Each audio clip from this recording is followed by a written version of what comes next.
안녕하세요. 애솔입니다. 어제 말씀드렸듯이 오늘은 JPI 헬스케어 바로 이어서 보도록 하겠습니다. JPI 헬스케어는 엑스레이 부품 전문 기업인데요. 사업 영역을 보시면 엑스레이 핵심 부품부터 의료 영상기기, 그에 필요한 소프트웨어까지 의료 영상 분야의 다각화된 포트폴리오를 구축하고 있습니다. 근데 보시면 핵심 부품인 그리드의 매출 비중이 24년 기준 64%로 매출의 대부분은 그리드에서 나오고 있다 보시면 될 것 같아요. 그리드는 X선 촬영 시에 인체를 통과하면서 발생하는 산란선을 제거해서 영상의 선명도와 정확도를 높여주는 엑스레이 영상기기의 핵심 부품입니다. 이 그리드는 글로벌 시장 40%를 점유하면서 세계 1위를 기록하고 있어요. 회사의 제품이. 세계 최고 사양으로 양산하고 있고요. 글로벌 3대 의료 영상 기기 업체라고 할 수 있는 제너럴 일렉트릭, 지멘스, 필립스에 모두 공급이 되고 있습니다. 특히 독일 지멘스하고는 공동 프로젝트를 통해서 회사의 그리드 제품이 독자 적용되고 있다고 하는데요. 이를 통해서 글로벌 기준이 충족될 만큼의 검증된 기술력과 고객 니즈에 맞춘 커스터마이징 기술력, 그리고 브랜드 신뢰도 이런 것들 확인을 할 수 있다고 생각합니다. 자, 이렇게 뭐 세계 1위면 그러면 끝난 거 아니냐라고 하실 수가 있는데 아쉬운 점은 외형 성장이 확실히 정체된 흐름을 보이고 있다는 점입니다. 22년에 처음으로 매출액 400억 원을 넘어선 이후에 지난해까지 3년째 400억 원 선만 오르락 내리락 하면서 제자리 걸음을 하고 있거든요. 회사의 실적이 급상승했던 2020년에서 2022년은 코로나19 팬데믹으로 인해서 엑스레이 관련 장비 수요가 급증한 시기이기도 합니다. 엔데믹 이후에 수요가 확 줄어든 만큼 과거와 같은 성장 속도를 보이지는 못할 수도 있다는 분석이 나오고요. 25년 1분기 매출 99억 원도 곱하기 4 연한산을 해보면 400억 원 선에서 또 머물 것 같아요. 이게 그래서 세계 점유율 1위기는 하지만 이미 주요 글로벌 고객사들한테 공급을 하고 있기 때문에 추가적인 시장 확장 가능성이 좀 제한된 탓입니다. 실제로 DR잼과 뷰웍스, 바텍 이런 JPI 헬스케어가 유사 기업으로 거론하는 업체들도요. 2022년 실적이 최고조에 달했고 이후에는 정체된 모습을 보이고 있어요.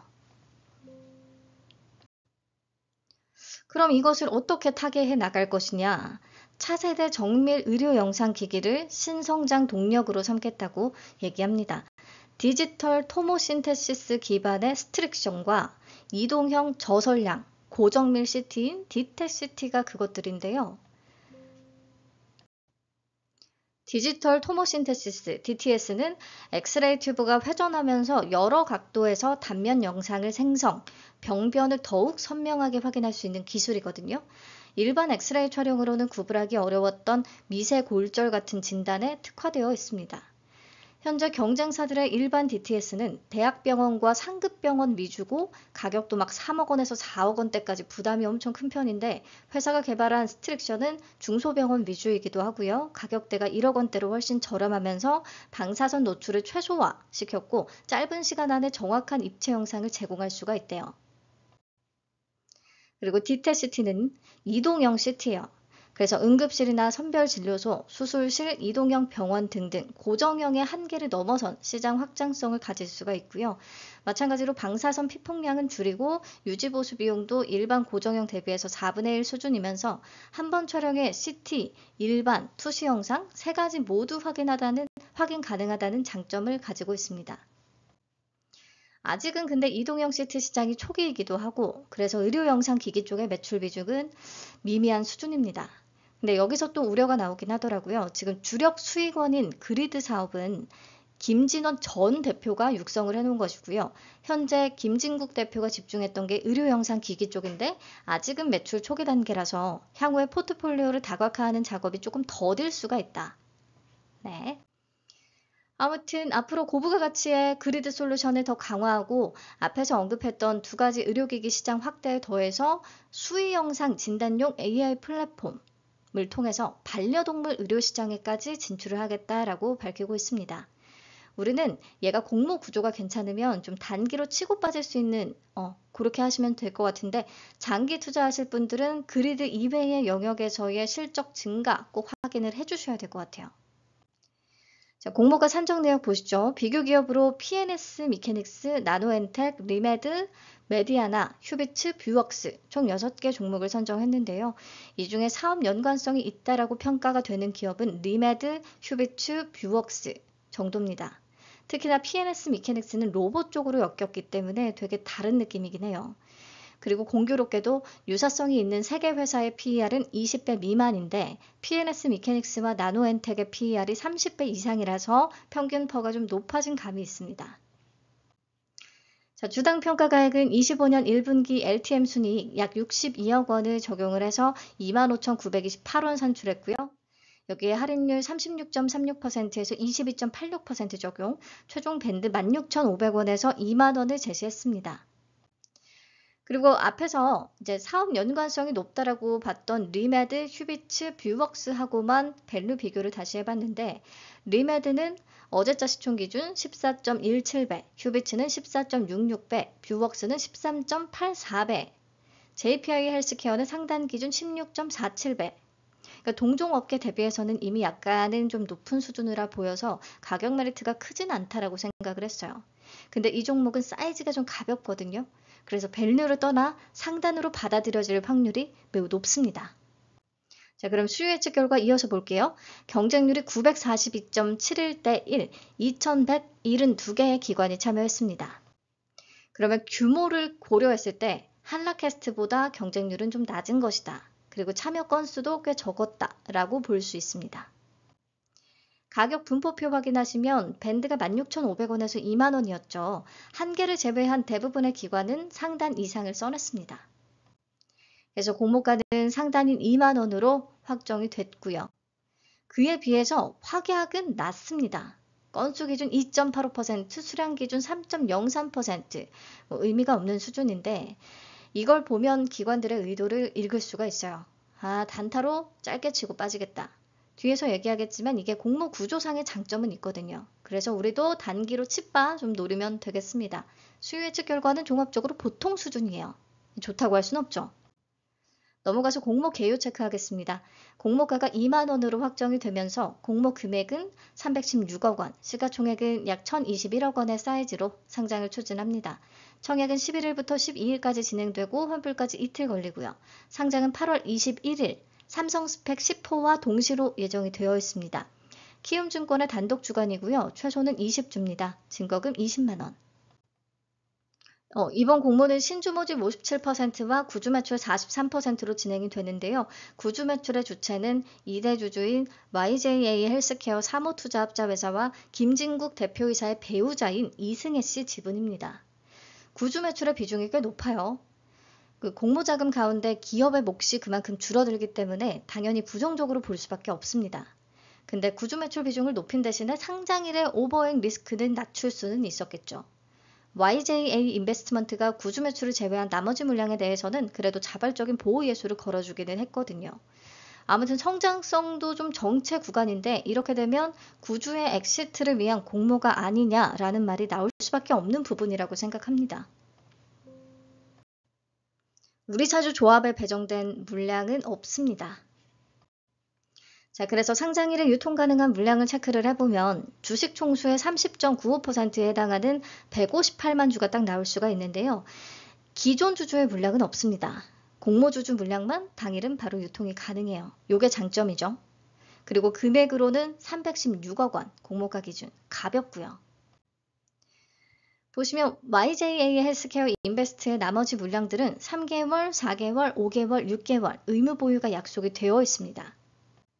그래서 상장 후 3개월, 4개월, 5개월, 6개월, 1개월 단위로 시장이 풀리는 물량이 계속 늘어날 거라 장기로 보고 싶은 생각은 확실히 좀 덜하네요. 그쵸? 자, 내 맘대로 주가 계산 참고차 한번 해볼게요. 25년 예상 순이익에 사업 유사성이 높다는 그 세 기업의 평균 펄을 적용을 해보면 주당 평가가액은 약 18,940원, 공모가보다 약 5% 정도 낮은 수준으로 산출이 되거든요. 근데 얘도 아마 밸류보다는 수급적인 요인이 강하게 작용을 할 거라 사업 유사성이 떨어지는 것들도 그냥 다 포함을 해서 회사 측이 제시했던 기업 그대로 적용을 해봤습니다. 그러면 약 28,357원, 공모가보다는 42% 정도 높은 수준. 그러면 최근 수급 상황을 좀 봤을 때요. 유통시총 300억 원대의 종목들, 사이닉 솔루션이나 GFC 생명과학은 상장일 고가 기준으로 153%, 161%, 요 정도까지도 찍었었거든요. 근데 가장 최근에 상장한 IT캠이 200억 원 초반대의 가벼운 유통 물량으로도 시초가 141%대 출발, 시초가가 좀 높게 출발하니까 거기가 고점이 되고 흘러내려 버렸어요.